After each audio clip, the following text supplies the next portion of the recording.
Have you ever felt like your life has no meaning? Like the world gave you nothing, and you have nothing left to give? What if your greatest treasure is something you already have, but you just forgot to see it? It was a warm afternoon when Mr. Daniel, a kind and thoughtful teacher, arrived in a quiet little town. After retiring from many years of teaching in the city, he had chosen to travel to small towns, quiet villages, and peaceful places. He wanted to meet people, not to teach, but to listen, to understand, and maybe to help. Soon, the townspeople started hearing about him. "There's a wise man here," they said. "He listens. He speaks kindly. He helps people understand life." Every day, Mr. Daniel would sit under a big tree in the town square. People came to him. Farmers, mothers, old grandfathers, teenagers. They shared their thoughts, their problems, and their hopes. Mr. Daniel never judged. He listened. And when the time was right, he would speak, softly, clearly, and simply. One morning, a man stood up. His name was Peter. He had strong hands and a serious voice.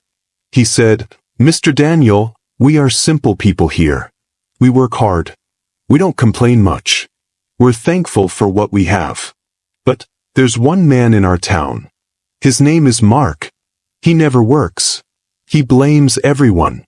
His parents, the town, even God. He walks around all day, shouting and cursing." Peter looked down, then continued.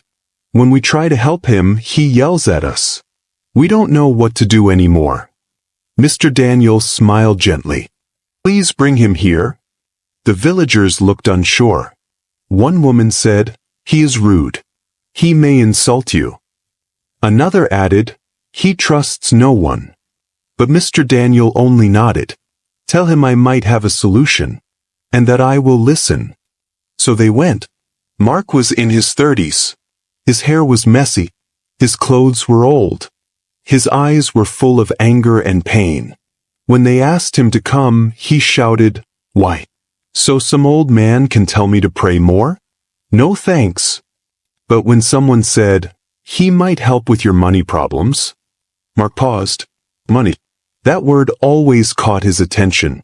He agreed to come. Mark stood in front of Mr. Daniel. He didn't sit. His arms were crossed. His eyes were sharp. "So, you're the wise man?" he said loudly. "Do you want to tell me I'm lazy? That I should smile more? Save it. I'm tired of fake advice." Mr. Daniel looked at him calmly. "I'm not here to tell you anything. I just want to listen. What's hurting you?" Mark laughed bitterly. "What's hurting me? Everything. I was born with nothing. I have no job, no money, no future. God gave me this useless body and then walked away. I've had enough. Unless you have gold in your pocket, don't waste my time." Mr. Daniel said nothing for a moment. Then quietly he said, "I know someone. A very rich man. He gives people money, lots of it. But he always asks for something in return." Mark raised his eyebrows. "What does he want?" Mr. Daniel answered, "His son was born blind. The doctors say he may be able to see, if they can find a living person willing to give their eyes. This man is ready to give gold coins, bags of them equal to your weight, if you give him both of your eyes." Mark blinked. "Are you crazy? Give my eyes. What will I do with money if I can't see?" Mr. Daniel nodded. "I thought you said your body was useless. Why not trade it for something useful, like money?" Mark clenched his fists. "My eyes are priceless. I won't sell them." Mr. Daniel stayed calm. "All right, not both eyes. Just one. You'll still see with the other. You'll still get gold. Enough to live rich for life." "No!" Mark shouted. "Not even one. My eyes are not for sale."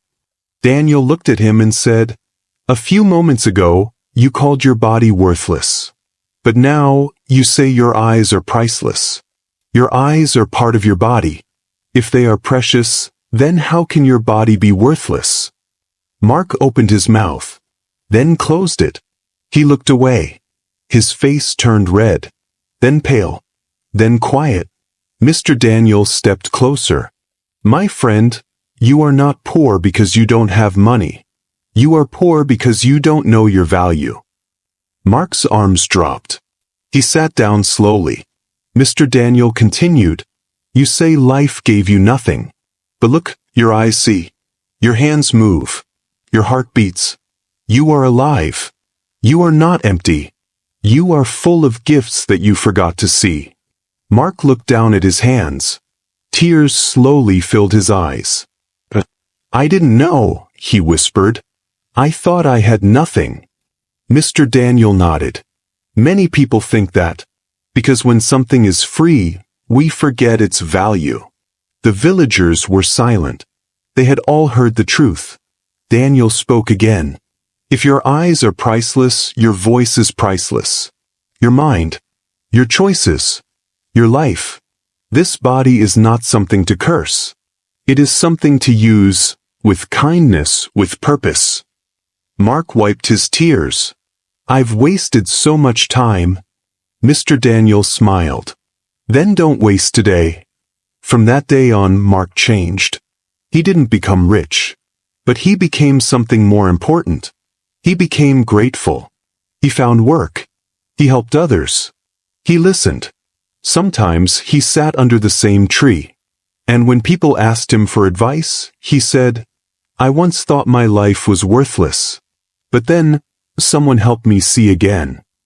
Sometimes we forget how valuable we really are. We focus on what we don't have, and miss the gifts we already carry. So let me ask you, what is one thing in your life that you have forgotten to be thankful for? Share it in the comments. And today, take a moment to remember your true worth.